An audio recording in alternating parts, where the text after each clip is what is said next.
Nah, apa itu uji tarik dan apa tujuan pada uji tarik material tersebut dan mengapa sangat penting? Nah, adapun definisi pada uji tarik itu tersebut adalah salah satu metode pengujian mekanik yang paling eksternal atau esensial dan paling sering digunakan untuk mengevaluasi ketahanan mekanik suatu material terhadap gaya tarik yang bekerja sepanjang sumbu longitudinal. Terus tujuannya itu yaitu uji tarik, di mana itu kita harus mengetahui sifat-sifat mekanik dasar dari material seperti modulus elastisitas, kekuatan tarik maksimum, terus tegangan luluh, regangan total, terus ketangguhan. Mengapa sangat penting itu ya karena uji tarik tersebut itu menggunakan prinsip dasar di mana dia memberikan beban tarik secara bertahap pada suatu spesimen material sehingga spesimen tersebut mengalami patah atau putus. Terus material yang diuji yaitu logam seperti baja, aluminium, tembaga, nikel, titanium. Terus kalau pada polimer itu ada termoset, termoplastik, dan komposit seperti matriks, logam, fiber. Selanjutnya itu ada uji kekuatan material, di mana uji kekuatan material itu adalah salah satu metode pengujian kekuatan untuk mengetahui kekuatan material tersebut untuk mengetahui kemampuan material menahan gaya tekan sebelum mengalami deformasi plastis. Terus tujuannya itu untuk mengetahui kekuatan tekan maksimum, mengukur modulus elastisitas. Terus juga dia juga menilai deformasinya. Terus jenis-jenis material tersebut yaitu material getas seperti beton, keramik, bata, nah, serta material ulet seperti logam, plastik, dan komposit. Nah, aplikasinya itu seperti di industri konstruksi, terus industri otomotif. Nah, prinsip kerja dari uji kekuatan material tersebut yaitu di mana prinsip kerjanya itu uji tekan, di mana spesimen uji diletakkan di antara dua pelat, lalu diberikan gaya tekan secara bertahap. Kemudian mesin uji tersebut atau universal pelat atas bergerak turun memberikan gaya tekan vertikal. Gaya tekan tersebut diukur bersamaan dengan perubahan dimensi untuk menghasilkan kurva tegangan regangan. Nah, adapun jenis-jenis material dan standar pengujian yaitu pertama ada logam. Nah, standarnya itu ada ASTM, S9, terus ada beton. Nah, beton itu standarnya itu ASTM C339. Plastik itu ada ASTM D695. Terus pada komposit itu standarnya menggunakan ASTM juga, itu D6641. Terus keramik ASTM itu C1424. Terus peralatan yang digunakan seperti spesimen, load cell, software, cross heat, frame, displacement, sensor. Nah, kurva tegangan regangan itu ada titik lelahnya, di mana material itu mulai berperilaku plastis. Terus kedua itu daerah elastis. Nah, daerah elastis tersebut material dapat kembali ke tekstur semula jika dilepas bebannya. Terus daerah plastis. Nah, di mana material tersebut tidak dapat kembali ke titik semula. Terus titik batas, di mana tuh titik regangan, titik tegangan maksimum itu yang bisa ditahan oleh material. Nah, terus ada putus atau runtuh. Nah, daerah di mana tegangan mulai menurun karena material rusak strukturnya. Terus ada pun jenis-jenis pada uji kekerasan atau uji kekuatan material tersebut yaitu uji kekerasan, goresan, dan uji kekuatan penekanan terbagi lagi menjadi Bradle, Rockwell, dan Vickers. Nah, di mana uji lentur adalah metode yang digunakan untuk mengevaluasi sifat mekanis material yang mengalami pembengkakan atau pelenturan. Nah, pentingnya pengujian lentur tersebut itu untuk mengetahui para apa namanya untuk mengetahui karakterisasi material serta kontrol kualitas tersebut. Oke, selanjutnya itu uji impact. Nah, di mana itu uji impact adalah pengujian dengan menggunakan pembebanan yang cepat. Terus kemudian menurut Ether Georgi, uji impact adalah di mana uji impact itu digunakan dalam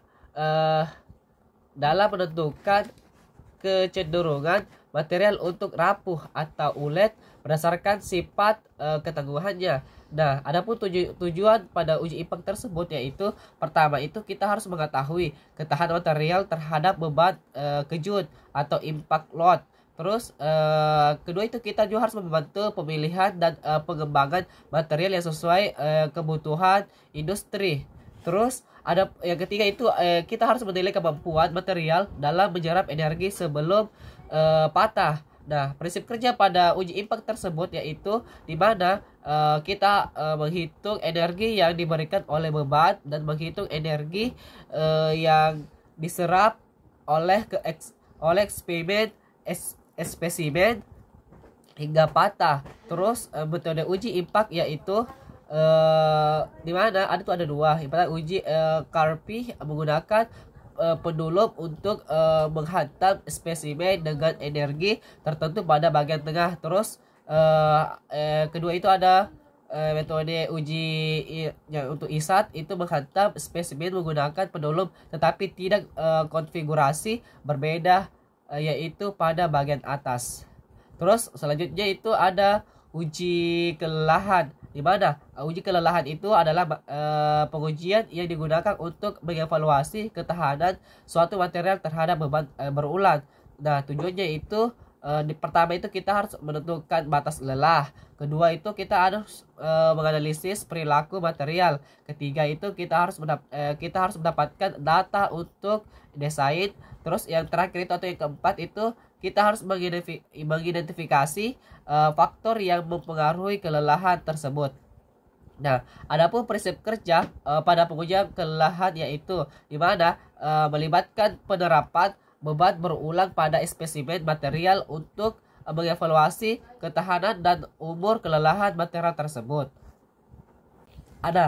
Adapun jenis-jenis pengujian kelelahan yaitu pertama, pengujian kelelahan siklic di mana merupakan beban berulang dengan siklus berbeda. Terus pengujian kelelahan rotasi yang di mana spesimen diuji dengan memutar sambil digunakan beban. Terus yang ketiga itu pengujian kelelahan tekan di mana beban ditekan dan ditarik secara bergantian. Terus pengujian kelelahan bending di mana beban yang digunakan mengalami pelenturan. Terus yang kelima itu ada multitaksial, segala arah beban diberikan. Terus ada yang terakhir atau yang keenam itu ada variasi suhu di mana siklus beban memiliki suhu yang berbeda-beda. Terus ada pun parameter pengujian kelelahan yaitu pertama tegangan, kedua jumlah siklusnya, ketiga frekuensi, keempat itu geometri spesimen, kelima suhu, dan yang keenam itu beban. Adapun metode pengujian kelelahan yaitu pertama itu pengujian lelah, kedua beban dinamis, dan yang ketiga itu simulasi beban. Adapun hasil pengujian kelelahan yaitu batas lelah atau tegangan maksimum, terus patah lelah. Terus di mana itu pengaruh perlakuan material terhadap hasil uji impact pada uji kelelahan yaitu kemampuan dapat mempengaruhi struktur mikro dan kekerasan material sehingga mempengaruhi hasil uji impak. Terus pendinginan yang cepat atau lambat dapat mempengaruhi kekerasan material sehingga mempengaruhi hasil uji impak. Terus pada kelelahan yaitu semakin tinggi beban yang diterapkan, semakin cepat spesimen mengalami kegagalan. Terus tegangan dan keregangan yang mempengaruhinya juga. Terus kekerasan teori cacat kristal dan syarat-syarat dislokasinya. Terus apa itu cacat kristal? Nah, cacat kristal adalah ketidaksempurnaan susunan atom pada kristal. Nah, kristal itu biasa dikatakan sempurna apabila kristal tersebut tersusun dari atom-atom yang mengikuti pola tertentu. Nah, cacat ini dapat terjadi pada saat pembengkakan ataupun oleh sebab-sebab mekanik. Nah, adapun macam-macam cacat kristal yaitu pertama ada cacat titik, dislokasi, cacat linear, terus cacat antarmuka, cacat bull atau volume. Nah, dimana tuh cacat titik itu ada vakansi dan interstisi diri. Dimana vakansi itu adalah kekosongan sisi kisi, yaitu kisi yang seharusnya ditempati atom kehilangan atomnya. Nah, vakansi tersebut dia terbentuk selama proses pembungkuan. Nah, dimana dia juga karena ada getaran atom yang mengakibatkan perpindahan atom dari sisi kisi normalnya. Terus kalau interstisi diri adalah suatu atom dari bahan kristal yang berdesakan ke dalam sisi interstisi, yaitu ruang kosong kecil di mana dalam kondisi normal tidak diisi atom.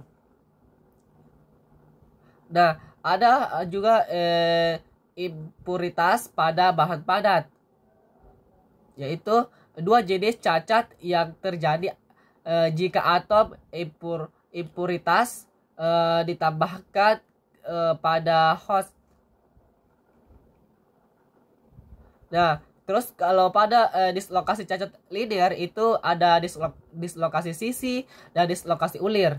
Nah, dislokasi sisi atau pinggir adalah terdapatnya bidang atom ekstra atau setengah bidang di mana sisinya terputus di dalam kristal. Terus dislokasi ulir itu dia terbentuk karena gaya geser yang diberikan sehingga menghasilkan distorsi atau penyimpanan. Nah, daerah depannya itu bagian atas kristal bergeser sebesar satu atom ke kanan relatif terhadap bagian bawah. Terus ada pun dislokasi campurannya itu, nah jika pada material dijumpai kedua jenis dislokasi sebelumnya, yaitu dislokasi ulir dan dislokasi campuran, maka disebut material mempunyai dislokasi campuran. Terus kalau cacat antarmuka itu ada batas butir, batas kembar. Nah, batas butir itu dia memisahkan dua butir atau kristal kecil yang mempunyai orientasi kristaligrafi. Nah, di mana yang berbeda pada material polikristal. Di dalam batas butir terdapat atom yang tak bersesuaian pada daerah transisi dari orientasi kristal butir satu ke butir lain di dekatnya. Nah, batas kembar adalah batas ukir tipe khusus di mana terdapat simetri kisi cermin, yaitu atom-atom pada sebuah sisi batas berada pada posisi cermin dari atom-atom pada sisi lainnya. Terus pada cacat volume atau bulb itu dia cacat lainnya yang ada pada sebuah material pada material padat, di mana cacat ini lebih besar dari yang sudah dibicarakan adalah porinya. Nah, terus ada retaknya, inklusi, benda asing, dan fasa-fasa lainnya. Cacat-cacat ini biasanya timbul selama tahap-tahap proses dan fabrikasi.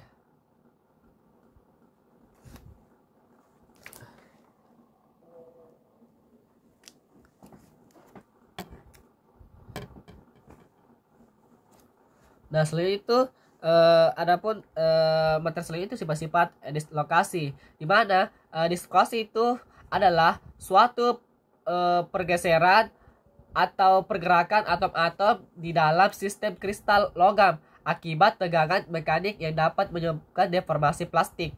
Nah, pada saat terjadi deformasi plastis, maka melibatkan pergerakan sejumlah dasar atau sejumlah besar dislokasi.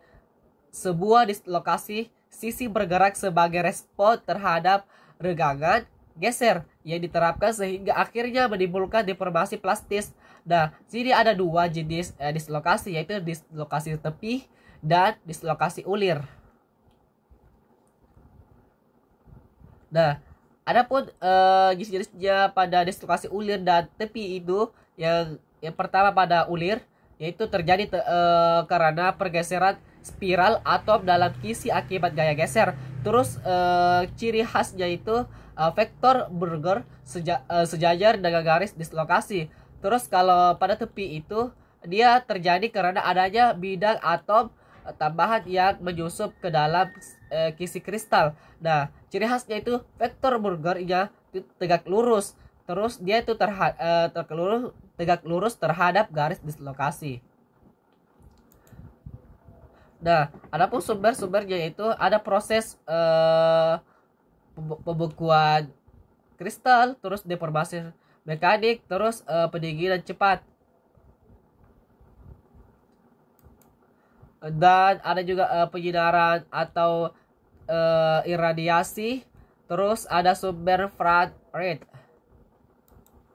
Nah, adapun mekanisme pada pergeseran tersebut yaitu slip adalah pergeseran atom sepanjang bidang kristal tertentu akibat gaya luar, terutama gaya geser, dan terjadi di bidang slip, yaitu bidang dengan kepadatan atom tertinggi. Terus mekanisme utama deformasi plastis pada logam, terus dislokasi bergerak sejajar terhadap bidang slip dan arah gaya. Terus juga lebih mudah terjadi pada logam karena struktur atomnya memungkinkan pergeseran lebih mudah.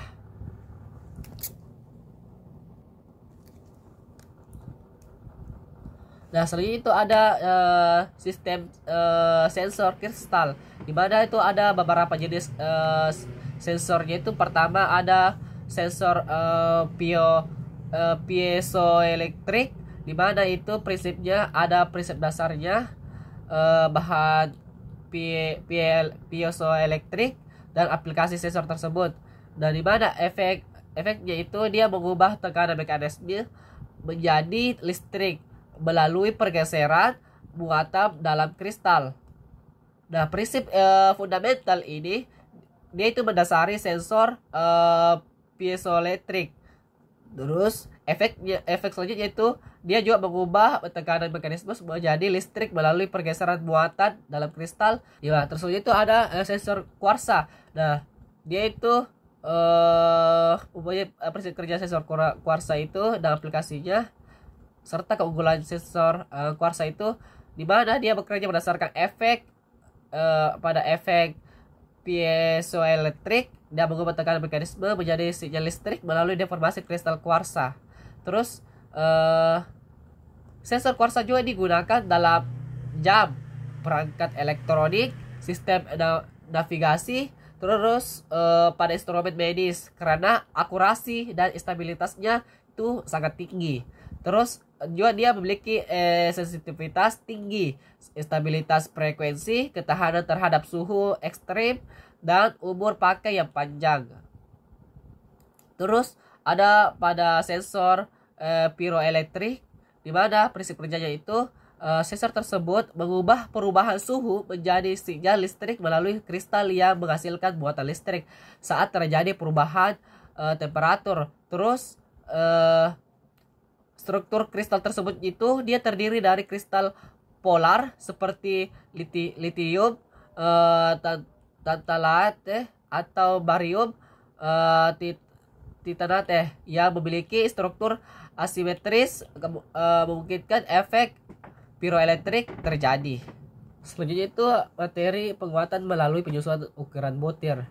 Nah, di mana Definisinya itu penguatan melalui penyusutan ukuran butir juga dikenal sebagai penguatan batas butir. Dan di mana dia itu adalah metode peningkatan kekuatan material dengan mengurangi ukuran butir penyusunnya. Nah, material dengan butir yang lebih halus memiliki jumlah batas butir yang lebih banyak persatuan volume. Batas butir ini bertindak sebagai penghalang terhadap pergerakan dislokasi yang merupakan cacat kristal yang menyebabkan deformasi plastis. Nah, kenapa sangat penting penyusunan tersebut, yaitu karena metodenya ini sangat penting dalam rekayasa material karena memungkinkan peningkatan kekuatan dan kekerasan material tanpa perlu mengubah komposisi kimianya. Nah, dia ini juga memberikan fleksibilitas yang besar dalam desain dan manufaktur berbagai komponen, terutama dalam industri logam. Nah, dia juga itu dapat mengontrol ukuran butir. Sifat mekanik material dapat disesuaikan untuk memenuhi kebutuhan aplikasi tertentu. Nah, adapun cara peningkatan kekuatan material tersebut yaitu di mana penguatan material batas butir tersebut itu dia meningkatkan kekuatan material dengan menghambat pergerakan dislokasi. Dislokasi tersebut itu dia cenderung bergerak sepanjang bidang slip. Nah, dan batas butir dapat menghalangi pergerakan tersebut. Nah, semakin besar batas butir, semakin besar hambatan terhadap pergerakan dislokasi pula, sehingga diperlukan tegangan yang lebih besar untuk menyebabkan deformasi plastis. Nah, hal tersebut yaitu dapat menghasilkan peningkatan kekuatan luluh dan kekerasan material. Adapun mekanisme penguatannya itu di mana dia itu seperti logam tersusun atas susunan atom-atom teratur, namun tidak kesempurnaan dalam susunan ini, di mana dia juga disebut dengan dislokasi. Dislokasi tersebut itu adalah cacat linear dalam struktur kristal yang dapat berupa dislokasi sisi atau dislokasi ulir. Pergerakan dislokasi melalui bidang slip dalam kristal menyebabkan deformasi plastis material. Selanjutnya itu ada penguatan melalui larutan padat. Nah, larutan padat adalah campuran homogen dari dua atau lebih jenis atom di dalam fase padat. Dalam larutan padat tersebut, atom ini dia itu terdiri dari unsur terlarut, menempati posisi dalam kisi kristal dari unsur pelarut. Nah, adapun contoh larutan padat itu pada paduannya itu pada paduannya apa? Nah, adapun jenis-jenis larutan padat itu ada substitutional solid solution, terus ada interstitial solid solution. Nah, adapun penguatan larutan padat yaitu dia menggunakan metode untuk meningkatkan kekuatan mekanik suatu material padat dengan cara melarutkan atom unsur lain ke dalam kisi kristal material utama sehingga mengganggu pergerakan cacat kristal seperti dislokasi atau difusi.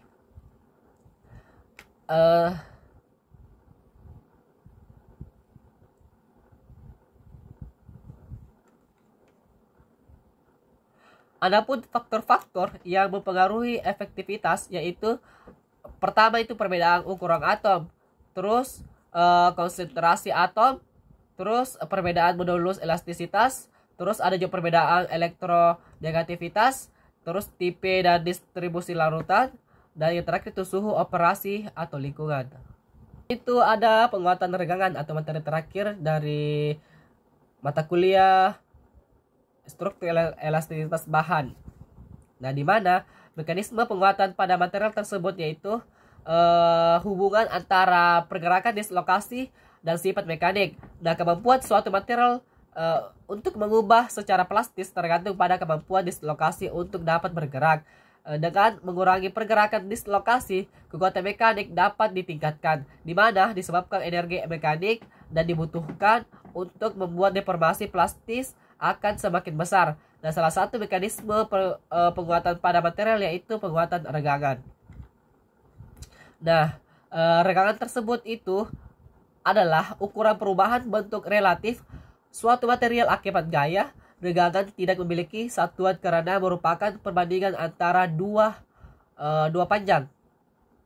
Terus regangan atau stress adalah besarnya gaya yang bekerja pada suatu luas penampang material. Nah, tegangan tersebut dia itu menunjukkan seberapa besar gaya persatuan luas yang diterima oleh material tersebut.